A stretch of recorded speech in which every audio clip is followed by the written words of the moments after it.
of being an activist, it's not the case. And I used to be a pre-criminal justice major. Criminal justice was my major, and I was going to actually be, I guess, what they call the boys in blue.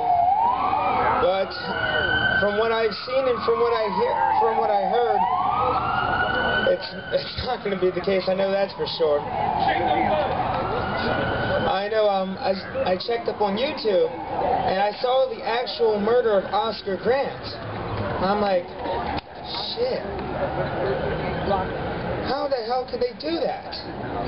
And the sickest part of it all is after he shot Oscar Grant in the back, they all jumped up instantly and tried to rip people of their cameras just to hide that it ever happened.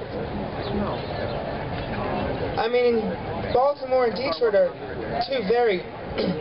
two cities that are very intertwined in many different ways. Extreme poverty, in many ways sometimes very negative. The extreme poverty, the extreme amount of murders. I think from Robert Mitchell, did I say that guy's name right? Alright, the guy who was tasered to death. In Baltimore, they're having the same problems where they had a young black teenager. I don't know his name, but he was tasered to death by the police. That's one thing they have, I guess, negative things they have in common. And the one thing I always notice is no matter what, the brutalities, how our neighborhoods have declined, the violence that has occurred time after time and after time. Baltimore could rack up consecutive 200-plus murder rates, 200 murders in a year, and it just seems like it's as business as usual. I mean, I remember, I just can't believe how could it be so business as usual. I mean, even with a grander scale of murder with the Israelis and the Palestinians. I was at a demo, and it was like 30 people, and eventually the cops were brought, and they said we couldn't cross the streets, we couldn't hand people flyers in the car, and they said they had nothing to do with there was a center right in a little intersection called the Weinberg Center, and the cop said that, I guess the chief or lieutenant or whatever said they had nothing to do with the Weinberg Center, but right after they talked to us, they talked to them. So you know that the cops are the ones who defend the establishment. They defend these big businesses. And if anyone doesn't believe it, you should have checked those cops as you guys were marching.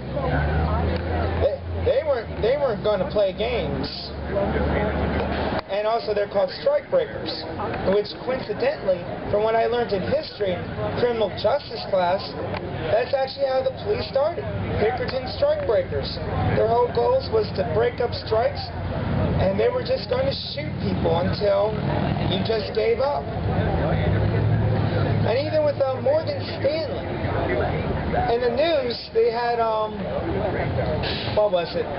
That Morgan Stanley somehow invested the cops' pensions and lost pretty much a good portion of the police's pensions. But if we even marched and demonstrated at Morgan Stanley, guess who's going to be there? The police. Because they are to defend the bourgeoisie. Business as usual. There is no more business as usual. And I hate to say it, folks, there was never business as usual. Yep. After Hurricane Katrina, are you willing to accept business as usual? No. After you saw these cops who are, and I'm sure they have shields. I mean, I was helping in the soup kitchen, but I'm sure they had shields and batons and guns and everything. That doesn't sound like business as usual. As one of our brothers said up the stage, it's war. It's class war, and we have to start fighting, and we have to start resisting. This has to end. There is no more business as usual. unusual. There is none.